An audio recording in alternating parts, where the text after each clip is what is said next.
দহন কুতর্ক সলভা কোটিন্দু সংশীতল জ্যোতি কন্দল সদমসন মধুরিমা বাহ্যান্তর ধান্তরে সস্নেহা সয়বর্তী দিব্য বিরস তেজা সুবর্ণদ্যুতি কারুণ্যাদ ইহ জাজ্জ্বলিতি স নবদ্বীপ প্রদীপোদ্ভূতঃ।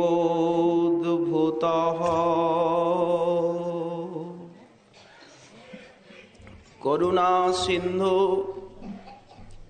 প্রেম পুরুষোত্তম শ্রী শ্রীমন মহাপ্রভুর পরম অন্তরঙ্গ প্রিয় পার্ষদবর্য বৃন্দারণ্য নিবাসী গৌরভক্ত চূড়ামণি শ্রীল প্রবোধানন্দ সরস্বতী চরণ মহাপ্রভুর মহামহিমা অনুভব করত আর সেই অদ্ভুত নদীয়ার প্রদীপের জয়গান করছেন। বর্তমান কাল প্রয়োগের দ্বারা শ্রীপাদ জানাচ্ছেন সেই সুবর্ণদ্যুতি নবদ্বীপ প্রদীপ আজও নিভে যায়নি, আজও জ্বলছে। কুতর্ককে দূর করেছেন আর জীবের ভিতর বাহিরকে করেছেন আলোকিত এই প্রদীপ। ভগবানের যত গুণ আছে তার ভিতরে শাস্ত্র মহাজন বলেন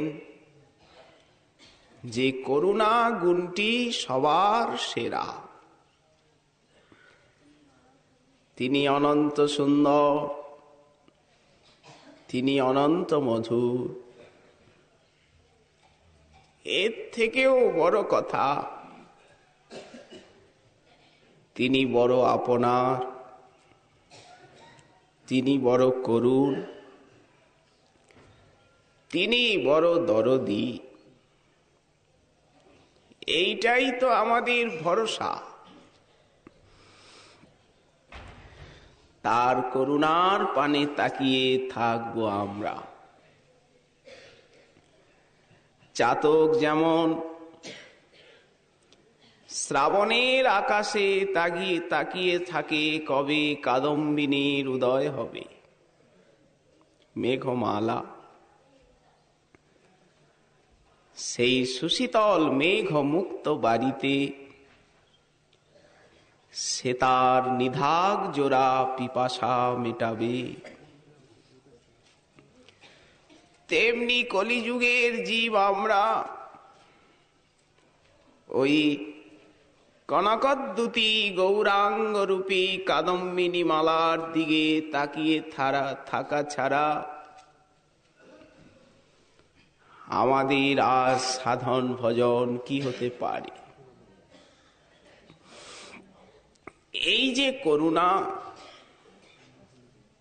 এটি অন্যান্য ভগবৎ স্বরূপে থাকলেও স্বয়ং ভগবান শ্রীকৃষ্ণে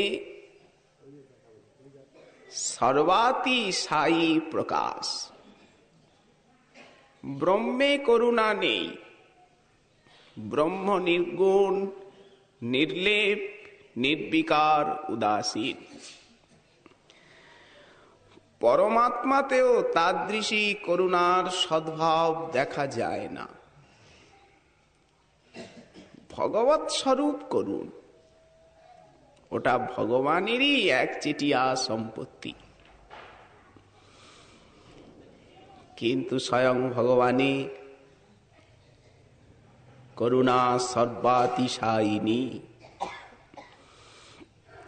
সেই করুণায় আপ্লুত চিত্ত হয়ে নন্দনন্দন এই ব্রজের বৃক্ষলতা কীট পতঙ্গকে পর্যন্ত দিয়েছেন প্রেম ভক্তি। বৃন্দাবনের সীমানার ভিতরে যদ্যপি সন্তি সর্বত ভদ্রা পুষ্করণা ভস্যাবতারাহা, কিন্তু কৃষ্ণাৎ কো লতাসু অপি প্রেমদ ভবতি। লীলাসু বিল্লমঙ্গল বললে লতা জাতিকে পর্যন্ত কে প্রেম দিয়েছে। বনলতাস্তরব আত্মনি বিষ্ণু ব্যঞ্জয়ন্ত ইব পুষ্প ফল ভারাঢ্যা প্রণত ভার বিটপা মধুধারা ববৃষু স্ম। এ তো সেই প্রেমেরই অভিব্যক্তি। বৃক্ষলতা নন্দনন্দনীর প্রেমে আপ্লুত। তিনি যখন আজ রাধা প্রেম মদিরা পানে প্রমত্ত হয়ে সেই নিকুঞ্জ বিহারী হলেন নদিয়া বিহারী, সেই নন্দ দুলাল হলেন সচির দুলাল। তখন করুণা শত সহস্র লক্ষ কোটি গুণ ধারায় উচ্ছ্বলিত হয়ে উঠল। গোবিন্দে এই জাতীয় করুণার বিকাশ আমরা দেখতে পাই না। যা গৌরাঙ্গে হলো, তো গৌর কৃষ্ণ তো একই। শচী শুনু নন্দীশ্বর পতি সুতত্ত্বে, এই তো বললেন মনশিক্ষায়। তো নন্দনন্দন শচীনন্দন তো একই, সে তো ঠিক। কিন্তু করুণা বিচারে হেন প্রেম শ্রীচৈতন্য দিলা যথা তথা। কৃষ্ণ সেটা দেননি। কৃষ্ণের ক্ষেত্রে বলা হয়েছে রাজনপতির গুরুরলং ভবতাং যদুনাম দৈবং প্রিয় কুলপতি কচকিং করব হস্তেব মঙ্গ ভজতান ভগবান মুকুন্দ মুক্তিং দদাতি করহিচিস মন ভক্তি যোগম। মুক্তিং দদাতি, কিন্তু করহিচিত ভক্তিং ন দদাতি ইতি। সহজে উনি ভক্তি দেন না। কবিরাজ গোস্বামীপাদ অনুবাদ করলেন শ্লোকটির, কৃষ্ণ যদি ছুটে ভক্তে ভুক্তি মুক্তি দিয়া কভু প্রেম ভক্তি না দেন, ওটা রাখেন লুকাইয়া, লুকিয়ে রাখেন। দেবেন নাকি? বললেন দেবেন, সময়ের অপেক্ষা আছে। প্রেম এত দুর্লভ জিনিস, যাকে তাকে অপাত্রে দেওয়া যায় না, সে রাখতে পারবে না। সুপাত্র হওয়া চাই। যেমন সিংহিনীর দুধ নাকি মৃৎপাত্রে থাকে না, ফেটে যায়, ঠিক তাই। তো কখন পাত্র হওয়া যায়? ফলভূতে ভক্তি যোগে যাবৎ গাঢ়া শক্তির ন জায়তে তাবৎ ন দদাতি ইত্যর্থ। ভক্তিরসামৃত সিন্ধুর দুর্গম সঙ্গমণি টিকায় শ্রীমৎ শ্রীজীব গোস্বামী চরণ এই ব্যাখ্যা লিখলেন। যতক্ষণ প্রেম বিনা অন্য তৃষ্ণা থাকে ততক্ষণ প্রেম দেন না, দিতে পারেন না। এ চিরাচরিত মর্যাদা এমনি চলে আসছে। ভক্তি দিয়েছেন, ব্রহ্ম জ্ঞান দিয়েছেন, স্বর্গাপবর্গ দিয়েছেন, কুত্রাপি ঐশ্বর্যময়ী ভক্তিও দিয়েছেন। যেমন কপিল রূপে মাকে দিলেন, পৃথু রূপে প্রজাগণকে দিলেন, ঋষভ রূপে পুত্রগণকে দিলেন। কিন্তু সুনির্মল যে প্রেম ভক্তি, এটি কোনদিন তিনি দেননি কাউকে। আজ বলে নয়, সেই বৈদিক যুগের থেকে পৌরাণিক যুগ, বৌদ্ধ যুগ, সেই বৈষ্ণবোত্তর যুগ, চারটি যুগের ইতিহাস পর্যালোচনা করা যেতে পারে। এক সেই বৈদিক যুগ, আরণ্যক জীবন, ঋষি যুগ। দ্বিতীয় পৌরাণিক যুগ, তৃতীয় বৌদ্ধ যুগ, চতুর্থ আচার্য শঙ্কর যুগ, শঙ্করোত্তর পরবর্তী বৈষ্ণব যুগ। এই যে ইতিহাসের ক্রমবিকাশ, আধ্যাত্মিকতার ক্রমবিকাশ, তাতে এই বস্তু ভগবান কোনদিন কাউকে এভাবে সেধে যেচে দেননি। এইটি গৌর অবতারের অলৌকিক বৈশিষ্ট্য। মহাজনীর ভাষায় পতিত হেরি কান্দে। কেন কান্দতে যাবেন? তিনি সরৈশ্বর্যপতি। কোটিকাম ধেনুপতির ছাগি জইছে মরে, সরৈশ্বর্যপতি কৃষ্ণের মায়া কিবা করে। কেন উনি কাঁদবেন? অনন্ত কোটি ব্রহ্মাণ্ড যদি জীব শক্তির সঙ্গে পচে গলে নষ্ট হয়ে যায়, তার কতটুকু ক্ষতি হয়? বললেন, কোটি কাম ধেনু যার আছে, তার যদি একটা ছাগলি মরে যায়, ওটা তো কিছুই না। তাহলে কেন কাঁদছেন? বললেন, এইটি করুণা।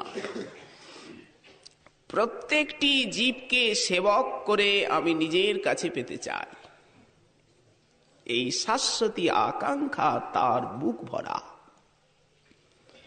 পতিত হেরি কান্দে, স্থির নাহি বান্ধে। যিনি গিরিরাজ গোবর্ধনকে 7 দিন 7 রাত্র ছত্রাকের মতো ধারণ করেছেন,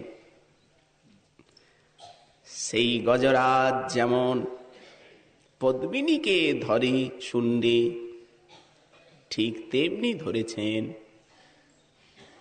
অবিচল। সেই কুর্মাবতারে লক্ষ যোজন পরিমিত পৃষ্ঠে মন্দরাচল ঘূর্ণায়মান কণ্ডুয়ান সুখানুভূতি তার তৎকালে স্থির কুটস্থ। তিনি আজ চঞ্চল হলেন, গৌর অবতারে স্থির থাকতে পাচ্ছেন না। তাই ছুটে যাচ্ছেন রামকেলি, দক্ষিণ ভারত, অত্র তত্র বৃন্দাবন ইতস্তত। কি প্রয়োজন? সেই পূর্ণাত্মা, পূর্ণমদ পূর্ণাৎ, সেই পূর্ণতম, কেন তার এই ভ্রমণ? স্থির নাহি বান্ধে, স্থির হতে পাচ্ছেন না। করুণা নয়নে চায়, কে কোথায় পতিত আছো, এসো এসো। নিরুপম হেম যিনি, সেই কষিত কাঞ্চন বরণ জাম্বুনদ হেমকান্তি। নিরুপম হেম যিনি, ওগো উজর গোরা তনু। ঘন অবনী গরিজা,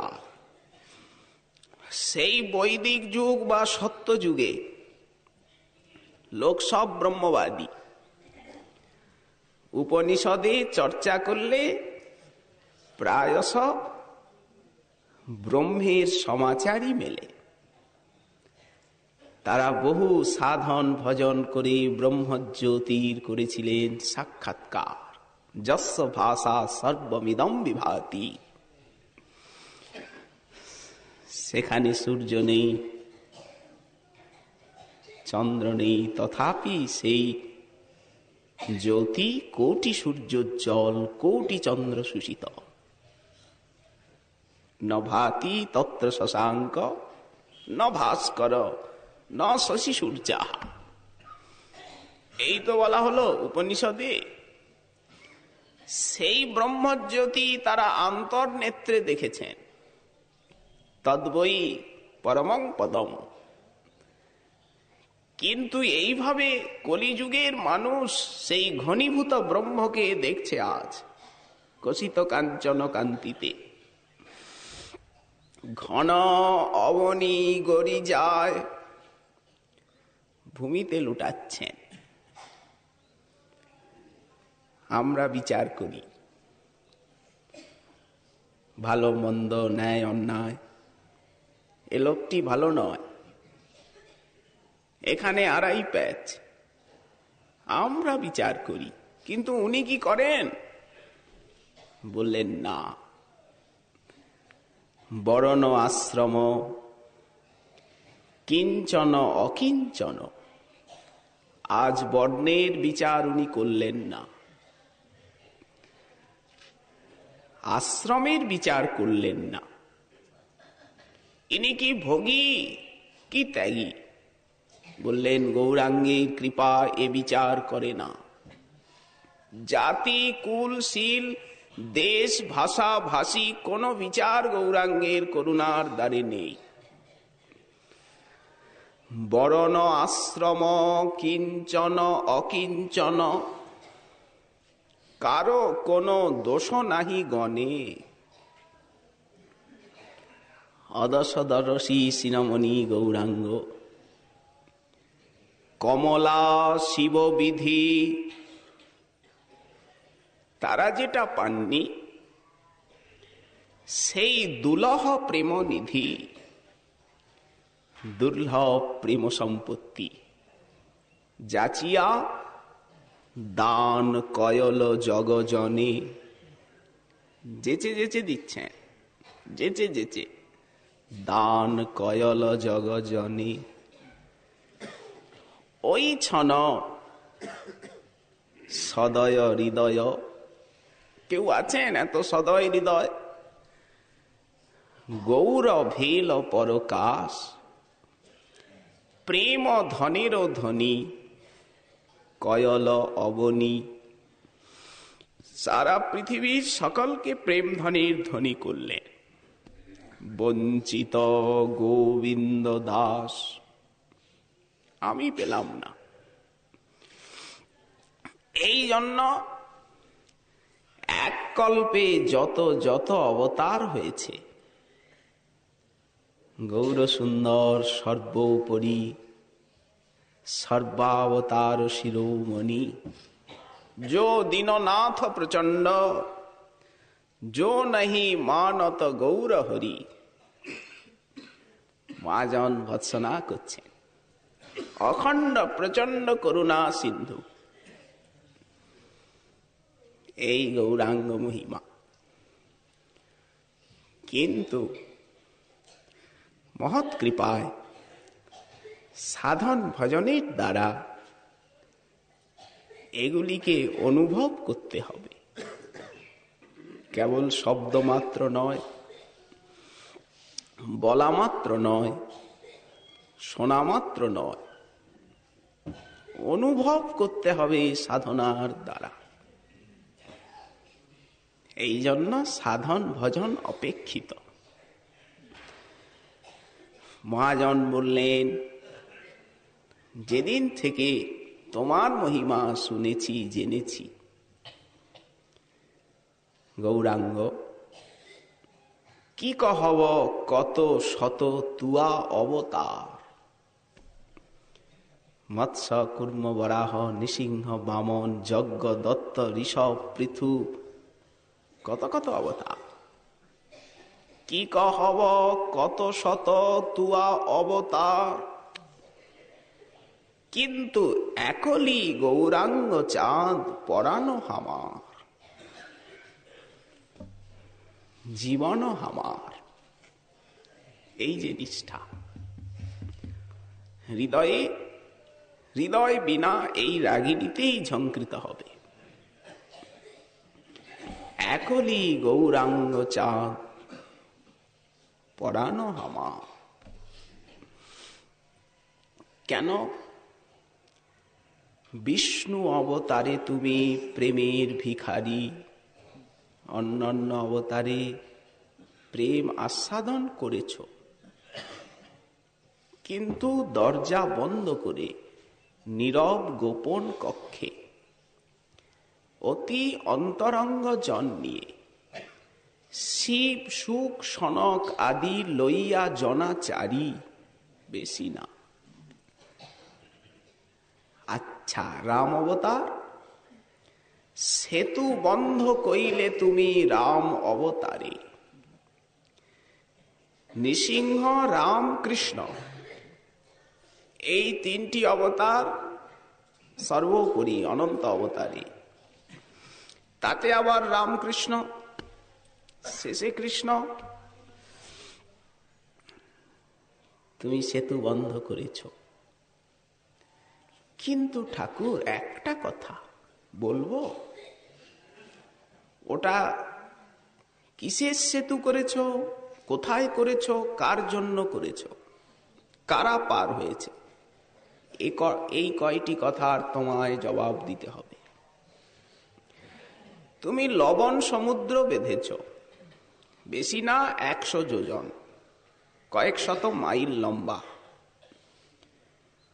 কিসের পাথর দিয়ে? গাছ ইত্যাদি। কারা করেছে?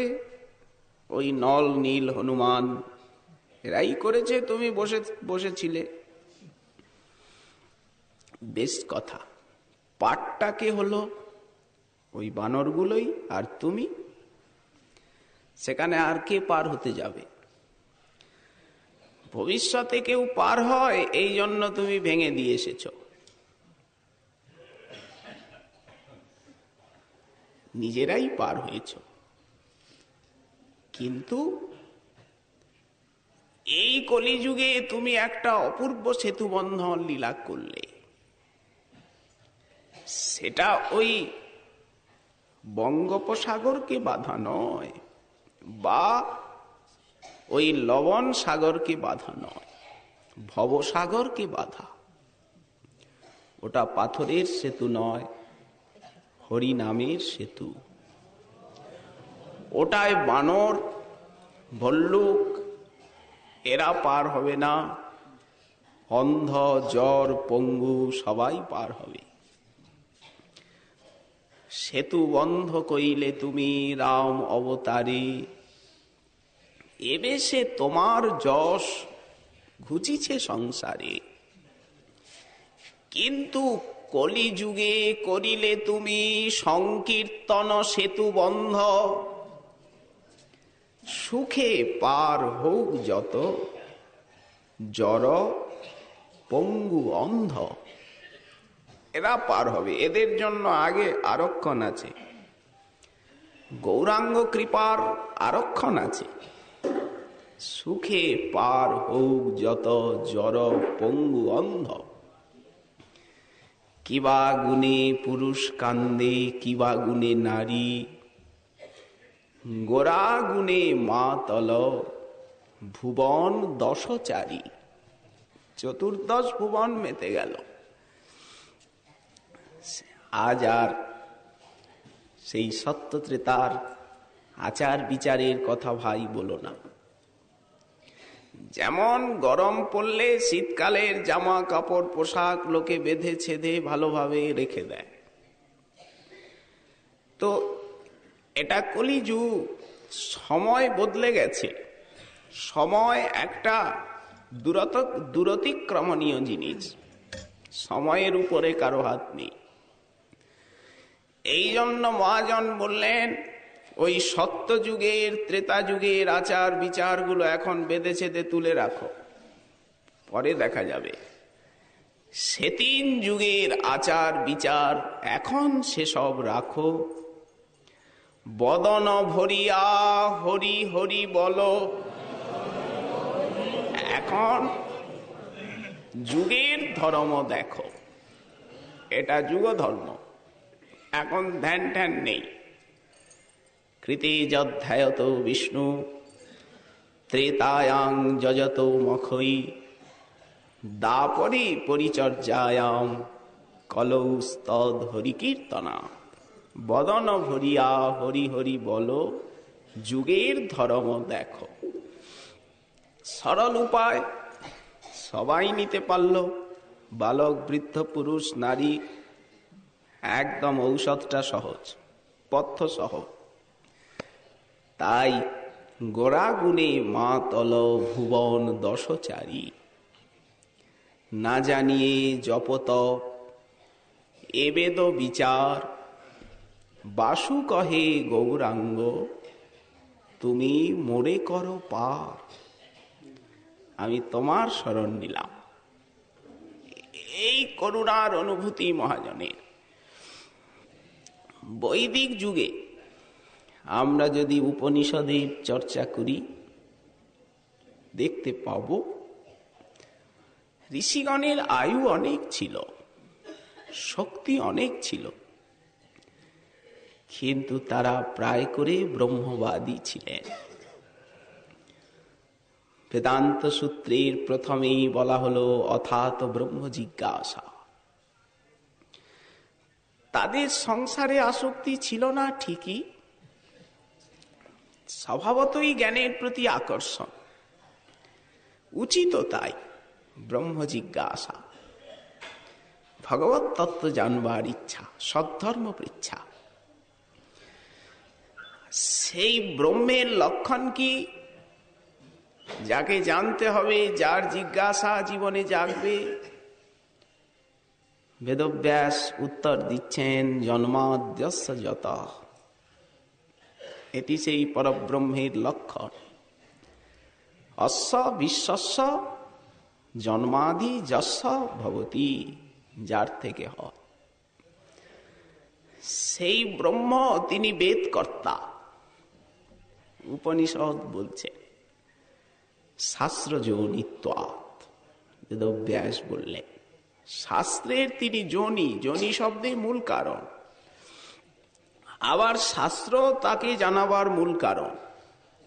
এখানে অঙ্গাঙ্গী ভাব, সেই কার্যকারণ সম্বন্ধ উভয়ত্র। শাস্ত্র তাকে জানাবেন, আবার তিনি শাস্ত্রের দ্বারা জ্ঞাত হবেন। শাস্ত্র যোনিত্বাৎ। আচ্ছা, তাহলে যে জগতে নানা মত দেখা যায়, বললেন না, তত্ত্ব সমন্বয়াৎ, তাতেই সবকিছুর সমন্বয়। একং সদ বিপ্রা বহুধা বদন্তি, সেই এক পরতত্ত্বকেই এক একজন এক এক ভাবে অনুভব করেন।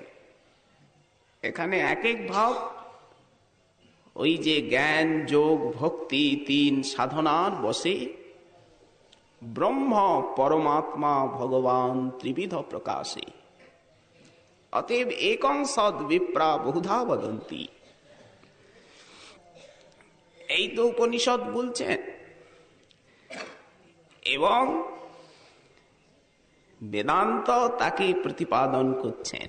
ইক্ষতের না শব্দম, সমস্ত শব্দ রাশি তাকেই প্রতিপাদন করতে চায়। উপনিষদের এই ভাষা। কিন্তু স্ফুটভাবে বেদ বিবিধ লীলার বর্ণনা করেছেন বীজাকারে। কারণ বেদ শাস্ত্র কহে সম্বন্ধ অভিধেয় প্রয়োজন, কৃষ্ণ কৃষ্ণ ভক্তি প্রেম তিন মহাধন।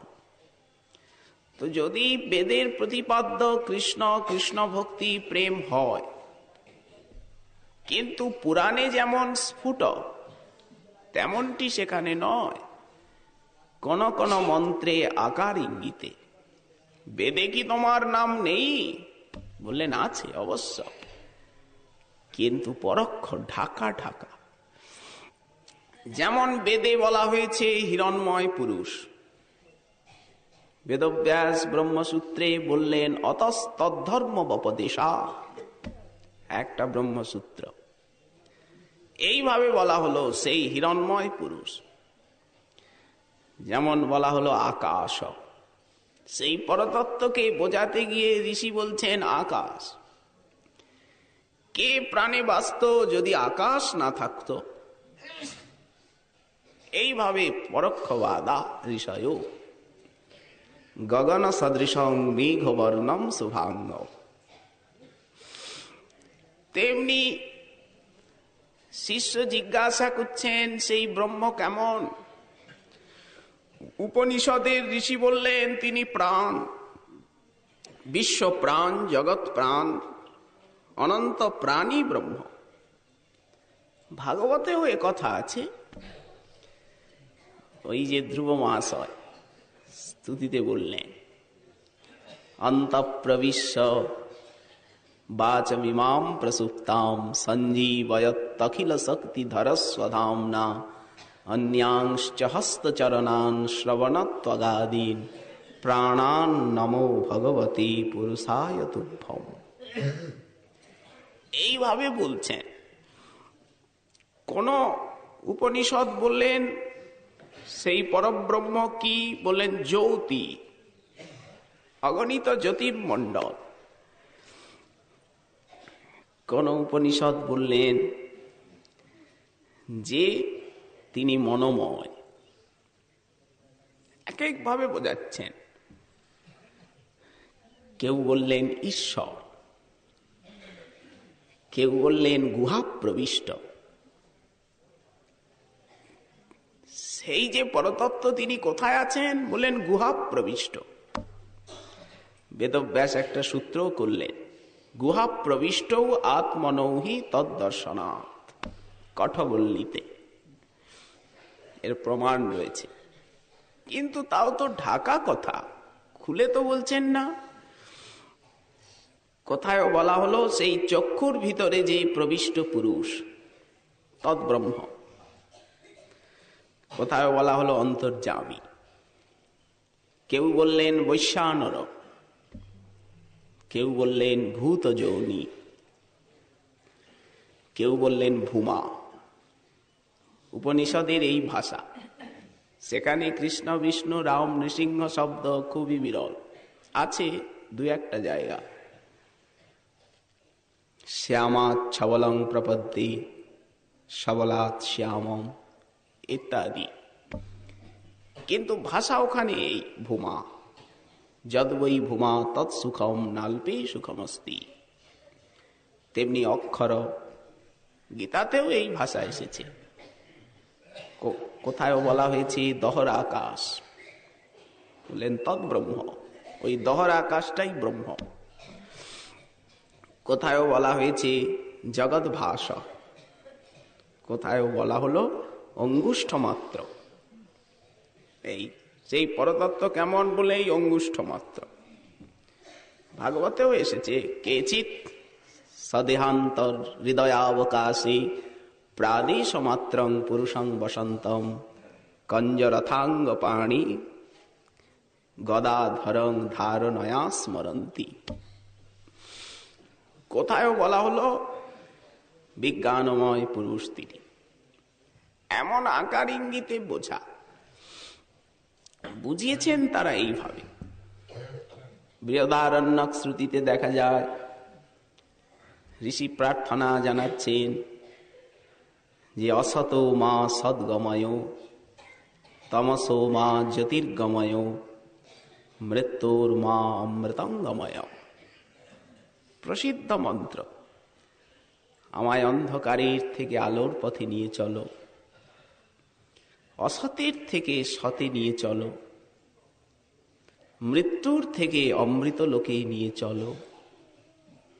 এই প্রার্থনা। ভক্তির ধ্বনি আসছে, কিন্তু স্ফুট চিত্রণ তো নেই, ব্যাখ্যা তো নেই। সেই জন্য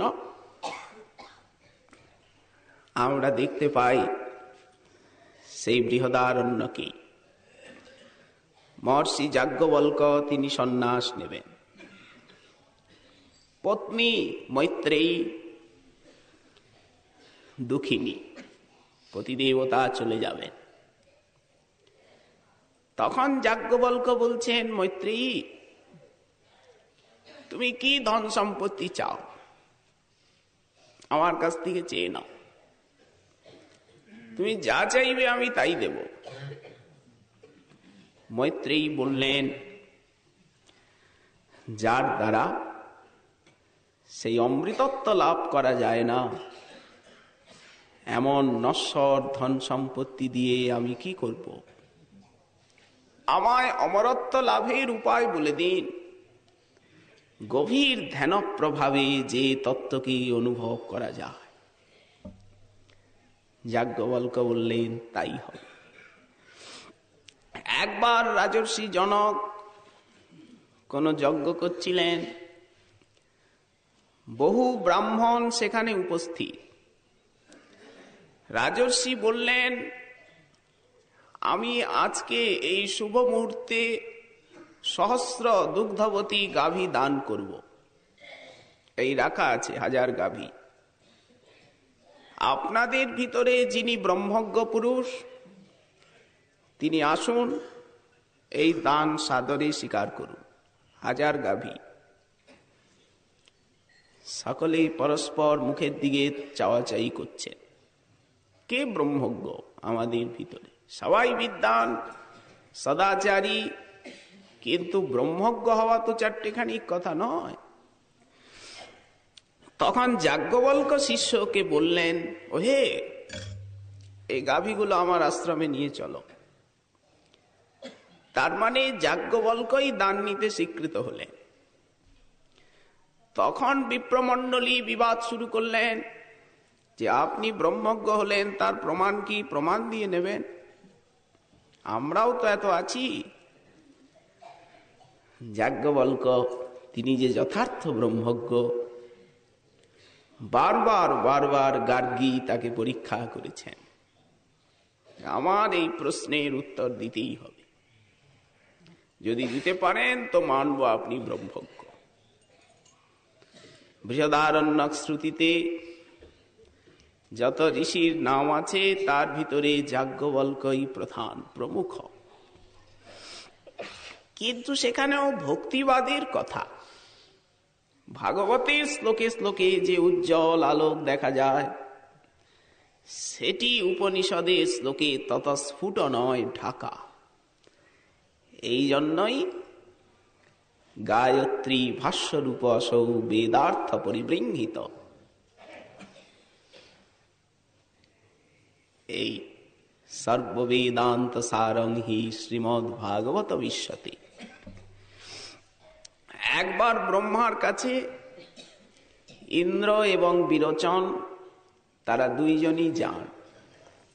পিতামহ, আমাদিগকে আত্মতত্ত্ব শিক্ষা দিতে হবে, আমরা আত্মাকে জানতে চাই। পিতামহ বললেন, যাও তপস্যা করো, আগে সংযম ব্রহ্মচর্য অবলম্বন করো। সংযম, সংযমী সদাচারী না হলে তত্ত্বানুভূতি হয় না। দীর্ঘদিন ইন্দ্র বিরোচন সংযম সদাচার পালন করে এলেন। পিতামহ বোঝাচ্ছেন, আত্মা তো প্রথম চরণটা বোঝালেন যে এই আত্মা, এই বিরোচন বুঝে নিল দেহই আত্মা। ইন্দ্র তাতে তৃপ্ত হলেন না, বুঝতে পারিনি। ব্রাহ্মণ, বুঝলাম না, আবার বলুন। ব্রহ্মা বললেন, যাও আরো তপস্যা কর। 32 বৎসর তপস্যা করে ইন্দ্র আবার এলেন, বোঝাচ্ছেন আত্মতত্ত্ব। ইন্দ্র বললেন, বুঝতে পারলাম না, তৃপ্ত হলাম না। বললেন, যাও আবার 32 বৎসর তপস্যা করো। শেষে আত্মতত্ত্ব বুঝলেন। তো উনি যাদেরকে বোঝালেন তারা হলো দেবতা, ইন্দ্র তো বোঝালেন অন্যান্যকে। আর বিরোচন সে ভাবলো দেহই আত্মা, সে উপদেশটা নিতে পারলো না। তো এখন সে যাদেরকে বোঝালো যে দেহই আত্মা, তারা ওইটাই মেনে নিল। তারা কারা? বলেন, তারা হয়ে গেল অসুর। তাহলে দেহবাদী যারা, ভোগবাদী, তারা বিরোচনের দলে। আর যারা আত্মবাদী, যথার্থ আত্মানুভবী, তারা ইন্দ্রের দলে চলে গেলে। এই জন্য সুরয়, ঋগ্বেদ প্রয়োগ করলেন পশ্যন্তি সুরয়। সেখানে সুরি বলতে দেবতা, বেদজ্জ্বলা বুদ্ধি যারা, তারা সেই পরপথকে দেখতে পান। এত রহস্যময় সেখানে আত্মতত্ত্বই। যদি তাই হয় তাহলে পরমাত্ম তত্ত্ব, ভগবত তত্ত্ব, ভক্তি তত্ত্ব, প্রেম তত্ত্ব কত নিগুড় হবে, এ সহজেই অনুমেয়। উপনিষদ ভক্তির কথা বলেছেন, ভক্তি নাম এসেছে কয়েকবার, কিন্তু অন্য নামও প্রয়োগ করেছেন, মধুবিদ্যা, শাণ্ডিল্য বিদ্যা। সেখানে ভক্তি শব্দের থেকেও বিদ্যা শব্দটি অধিক প্রযুক্ত হয়েছে। কিন্তু আজ গৌরাঙ্গের যুগে কোনো ঢাকাঢাকির ব্যাপার মহাজন রাখেননি। যেমন দানটি হয়েছে সার্বজনীন, তেমনি তাদের ব্যাখ্যা, বিবৃতি, বর্ণনাও হয়েছে সার্বজনীন। গৌড়ীয় গ্রন্থাবলীতে এমন কোন স্থান নেই যে তারা বলে গেছেন তোমরা পড়বে না। অনধিকারী এমন কোন রোক টোক, নিয়ন্ত্রণ তারা তাদের বাণীতে, সাহিত্যে কোথাও রাখেননি। উন্মুক্ত করে সেই ভান্ডার খুলে রেখে গেছেন, যাতে সবাই শ্রবণ কীর্তন করে ভক্তিকে করতে পারেন হৃদয়ঙ্গম। এটি তাদের মহতী কৃপা। অন্যান্য যুগে ঢাকাঢাকির ব্যাপার ছিল পরোক্ষবাদ দিয়ে, কিন্তু মহাপ্রভু কোনো কিছুই ঢাকেননি। কাউকে কোনো বিষয়ে অধিকারী অনধিকারী বলে বঞ্চনা করেননি। এইটাই গৌর কৃপার বৈশিষ্ট্য। এই জন্য আমরা পরবর্তীকালে দেখতে পাই বৈদিক যুগ চলে গেল, সত্যযুগ, ত্রেতা যুগের আরম্ভ হলো। ধীরে ধীরে রজগুণ প্রবেশ করলো মানুষের ভিতরে। তখন ওই দ্বন্দ্ব বিবাদ হতে লাগলো দেবাসুরে। জগৎ দুঃখী। সব দেবতাগণ গিয়ে ব্রহ্মার কাছে প্রার্থনা করলেন, ব্রহ্মণ আমরা দুঃখী, আমাদের আনন্দের জন্য কোনো কিছু সৃষ্টি করুন। ত্রেতা যুগে। তখন ব্রহ্মা বললেন, কেন, আমি তো 4 বেদ করেছি, বেদাঙ্গ করেছি তোমাদের অভ্যুদয়ের জন্য। বললেন, না, আরো কিছু করতে হবে। আচ্ছা, ভাবছি। তখন ব্রহ্মা ধ্যানস্থ হয়ে সমস্ত বেদ সার নিয়ে নাট্যশাস্ত্র প্রকট করলেন। নাট্যবেদ অপর একটি পঞ্চম বেদ হল। কে এই নাট্যশাস্ত্র ধারণ করবে? ব্রহ্মা বললেন, দেবতাগণ এই নাট্যশাস্ত্র অধ্যয়ন অধ্যাপনা করো, এতে অধিক আনন্দ পাবে, সদ্য আনন্দ অনুভূতি। আমরা অক্ষম, আমাদের দ্বারা হবে না। এই যে ভরত আছে, আপনি এই ভরতকে নাট্যশাস্ত্র দিয়ে। মহামুনি ভরত হলেন নাট্যশাস্ত্রের আচার্য, প্রচার করলেন এই যে অভিনয় বিদ্যা, সঙ্গীত, শিল্পকলা ইত্যাদি। আনন্দের জন্য জগৎবাসীর ব্রহ্মা এগুলি করলেন, কিন্তু তাও তো প্রাকৃত হলো। ধীরে ধীরে কালের প্রভাব বাড়তে লাগলো। মানুষ বেদের অর্থ, উপনিষদের শুক্তি, সেগুলিকে নানা কদর্থনা করতে লাগলো। তখন ভগবান বেদব্যাস রূপে অবতীর্ণ হলেন, সত্যবতী নন্দন রূপে।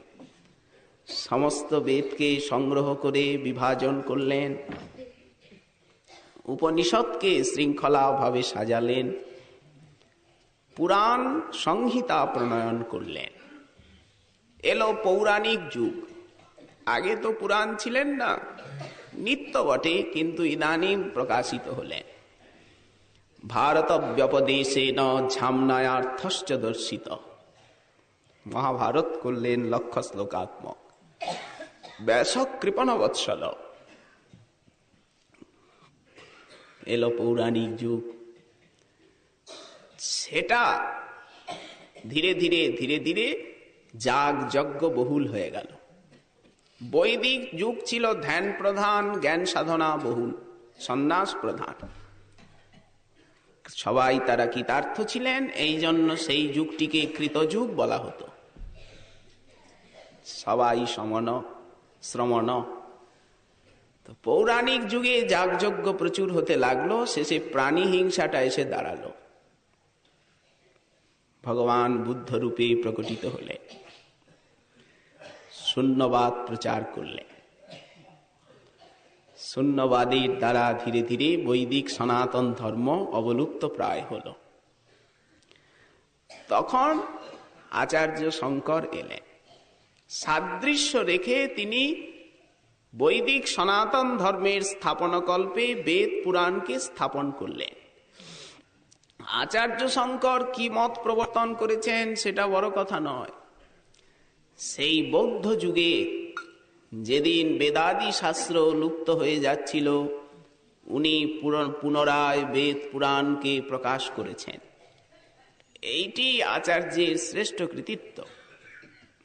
তীর্থগুলি উদ্ধার করলেন, ভগবত বিগ্রহ স্থাপন করলেন স্থানে স্থানে, কিন্তু যে দর্শন সিদ্ধান্তটি প্রকাশ করলেন সেটা কাল্পনিক খানিকটা, আর আংশিক শ্রুতিসম্মত।